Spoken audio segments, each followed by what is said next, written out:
لکھنا شروع ہو گئے. جیسے ہی وہ مسجد کے اندر تشریف لاتا ہے اس کے نیکی کار اس کے نیکی لکھی چلی جا رہی ہے, اس کی نیکیاں بڑھتی چلی جاتی ہے, بڑھتی ہی چلی جاتی ہے. جیسے ہی مسجد کے اندر وہ داخل ہوا دفتر بند ہو جاتا ہے, نیکی لکھنے والا نیکی فرشتہ لکھنے والا بند کر دیتا ہے.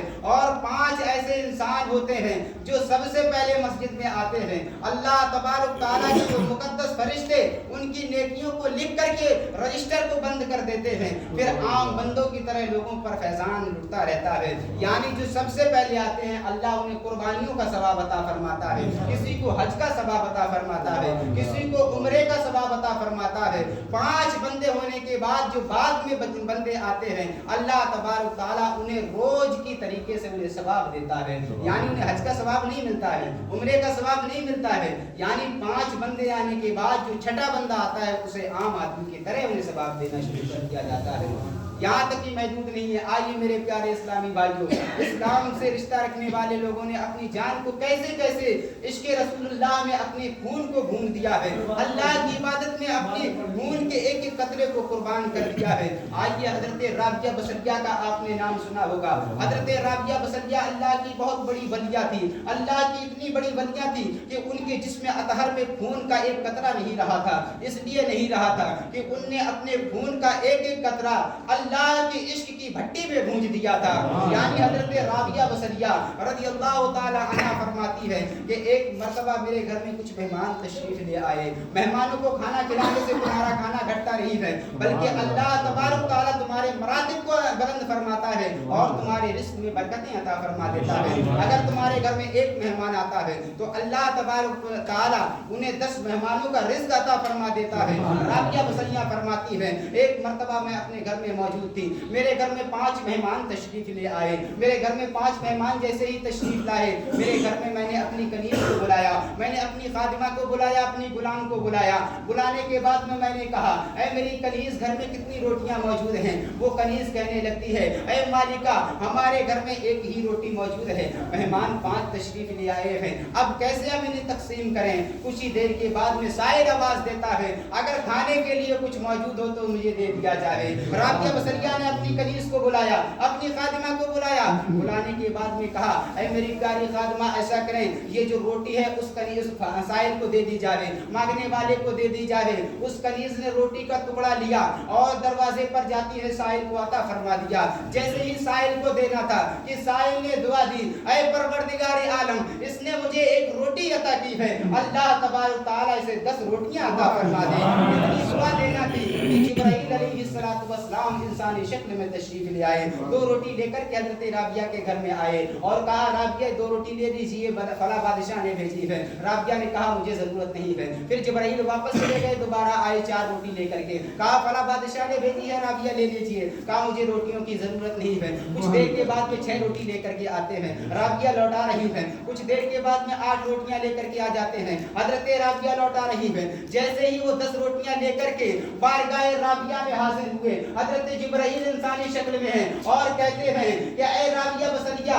یہ 10 روٹیاں فلاں بادشاہ نے تمہیں بھیجی ہیں, ایسا کرو ان روٹیوں کو لے لو. جیسے ہی سنا کہ 10 روٹیاں آ چکی ہیں حضرت رابعہ بصریہ نے اپنی کنیز کو بلایا. بلانے کے بعد میں کہا جاؤ دروازے پہ اور ان 10 روٹیوں کو لے لو. جیسے ہی کنیز وہ 10 روٹی لے کر کے اندر آتی ہے, گھر میں مہمان موجود ہیں, سب کو 2 روٹیاں کھلا دی گئی. جب روٹیاں کھلا دی گئی مہمانوں نے دعا دی, مہمان چلے گئے. کنیز عرض کرنے لگتی ہے اے مالکہ میں ایک سوال نہ کر لوں؟ تو حضرت رابعہ بصریہ کہتی ہے اے میری شہزادی, اے میری کنیز, اے میری غلام, سوال کیا سوال تم پوچھ سکتی ہو, جواب میرا دینا کام ہے. اب اس کنیز نے کہا اے رابعہ بصریہ جب آنے والا انسان آیا 2 روٹی لے کر کے آپ نے منع کر دیا, 4 لے کر کے آیا آپ نے منع کر دیا, 6 لے کر کے آیا آپ نے منع کر دیا, 8 لے کر کے آیا آپ نے منع کر دیا, جیسے ہی 10 لے کر کے آیا آپ نے مجھے بھیج کر کے روٹیاں لے لی. حضرت رابعہ بصریہ ارشاد فرمانے لگی اے کنیز تجھے معلوم نہیں ہے اللہ تبارک تعالیٰ نے ارشاد فرمایا ہے جو ایک مہمان کو کھلاتا ہے اگر ایک کھلائے گا میں اسے 10 عطا کروں گا. میں نے ایک روٹی سائل کو دی تھی वो 2 लेकर के आया मुझे नहीं मालूम मेरी है, 4 लेकर के आया मुझे नहीं मालूम मेरी है, 6 लेकर के आया मुझे नहीं मालूम मेरी है, 8 लेकर के आया मुझे नहीं मालूम मेरी है। लेकिन जब वो 10 लेकर के आया मैं समझ गई कि ये रब का फरमान है और मुझे 10 रोटियां अता करती है। ये होती है मेहमान की बरकतें, ये होती है मेहमान की इज्जतें। यानी तुम मेहमान को एक मर्तबा खाना खिलाओगे, उस मेहमान के इवज में, उसके सदके में अल्लाह तबारक तआला तुझे 10 मेहमानों का रिज़्क़ अता फरमा देगा।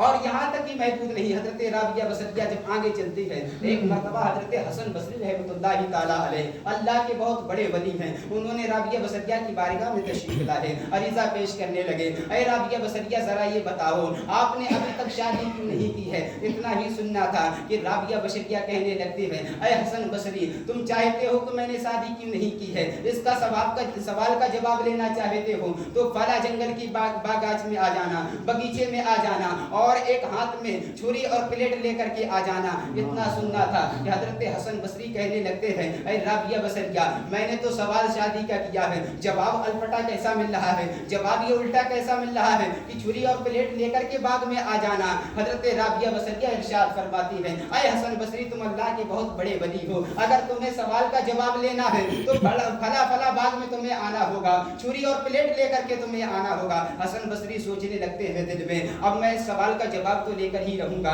इस सवाल का जवाब आखिर में है क्या। हजरत हसन बसरी सुबह होती है, बाग की तरफ प्लेट और छुरी लेकर के बाग पर पहुंचते हैं। कुछ ही देर के बाद में हजरत राबिया बसरिया रज़ियल्लाहु ताला अन्हा उस बाग में पहुंच जाती हैं। पहुंचने के बाद में हसन बसरी ने सलाम किया, राबिया बसरिया ने सलाम का जवाब दिया। हसन बसरी ने कहा, ऐ राबिया बसरिया अब मुझे सवाल का जवाब चाहिए। अब राबिया बसरिया कहने लगते हैं, हसन बसरी तेरा सवाल क्या था। हसन बसरी फरमाने लगते हैं, मेरा सवाल ये है, ऐ राबिया बसरिया अभी तक तूने शादी क्यों नहीं की है। हजरत राबिया बसरिया इरशाद फरमाती है, ऐ हसन बसरी तुम मेरा सवाल का जवाब लेना चाहते हो तो पहले तुम्हें अपनी उंगलियों को काटना होगा, अपनी उंगली को काटना होगा। अल्लाह अकबर। जब इतना सुना हसन बसरी सोचने लगे, मैं शादी का सवाल कर रहा हूँ, कभी छुरी लाने की बातें होती है, कभी प्लेट लाने की बातें होती है, कभी बागात में जाने की बातें होती है, अब ये कौन सा सवाल का जवाब है, मेरी ही उंगली कटाई जा रही है। हजरत राबिया बसरिया इरशाद फरमाती है, ऐ हसन बसरी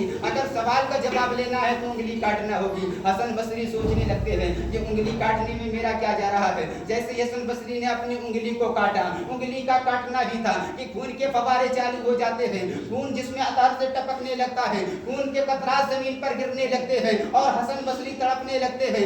इतना देखना था कि राबिया बसरिया ने अपनी छुरी को छुड़ाया और छुरी छुड़ाने के बाद में अपनी उंगली को काटा, अपने गर्दन को काटना शुरू कर दिया, अपने जिस्म अतर को काटना शुरू कर दिया, कलेजे के छिन्ने छिन्ना कर दिए, हाथ को काटना शुरू कर दिया, पैर के लम्हात को काटना शुरू कर दिया। हसन बसरी देख रहे हैं राबिया बसरिया अपने अंगुष्ठों को काटती चली जा रही है, अपने शरीर के आगे एक एक आज़ा को काट रही है। हसन बसरी देख रहे हैं राबिया बसरिया ने अपने शरीर के सारे हिस्से को काट डाला। जब काट दिया कहीं से खून नजर नहीं आ रहा है, कहीं से खून के कतरात नजर नहीं आ रहे हैं, कहीं से खून का कोई टपका नजर नहीं आ रहा है। हसन बसरी सोचने लगते हैं, ये क्या हो गया है, ये राबिया बसरिया जिसमें अतर को काट रही है लेकिन खून नहीं टपक रहा है, खून के फवारे नहीं गिर रहे हैं। हसन बसरी रुकने के लिए कहते हैं, ऐ राबिया बसरिया ठहर जाइए। राबिया बसरिया छुरी को छोड़ देती है और इरशाद फरमाने लगते हैं, ऐ राबिया बसरिया तुम्हारे जिस्म अतर से खून क्यों नहीं गिर रहा है। मैंने अपनी अंगुष्ठ को काटा था तो मेरे अंगुष्ठ से खून टपक रहा था, खून के फवारे गिर रहे थे, जमीन पे टपके हो रहे थे, जमीन पर खून ही खून टपक रहा था। ऐ राबिया बसरिया तुम्हारे जिस्म अतर से खून क्यों नहीं गिर रहा है। तो राबिया बसरिया इरशाद फरमाती है, ऐ हसन बसरी मैंने अपने जिस्म अतर के एक एक खून को रब की बारगाह रिसालत में रब की ऐसी भट्टी में झोंक दिया है कि अब मेरे जिस्म अतर में खून ही बाकी नहीं है। रब की वो बंदी फरमाने लगती है, जिसके जिस्म अतर में खून होता है शादी वो किया करता है, इसलिए मैं आज तक कुंवारी हूँ क्योंकि मेरे जिस्म अतर में खून का एक टपका भी मौजूद नहीं है, खून का एक कतरा भी मौजूद नहीं है। ये है राबिया बसरिया अपने इश्क की भट्टी में, आपने अल्लाह तबारक तआला के इश्क की भट्टी में अपने आप को झोंक दिया, अपने आप को झोंक दिया। मेरे प्यारे इस्लामी भाइयों, अगर हमें दुनिया में रहना है, अब जितने दिन की अल्लाह ने हमें जिंदगी अता फरमाई है, मेरे प्यारे इस्लामी भाइयों क़वानीन के मुआफ़िक़ जिंदगी क्यों जियो, एक दूसरे से मोहब्बत पैदा करो, अपने आप में सुपुर्दगी पैदा करो, अपने आप में इत्तेहादगी पैदा करो। जब हम आपस में एक रहेंगे तो नेक रहेंगे और जब हम नेक रहेंगे तो रब भी हमसे मोहब्बत करेगा, रब का रसूल भी हमसे मोहब्बत करेगा। खूब की शहर चमन बाग चुने शाद रहे, बागवां जाता हूँ मैं गुलशन तेरा आबाद रहे। अस्सलाम वालेकुम।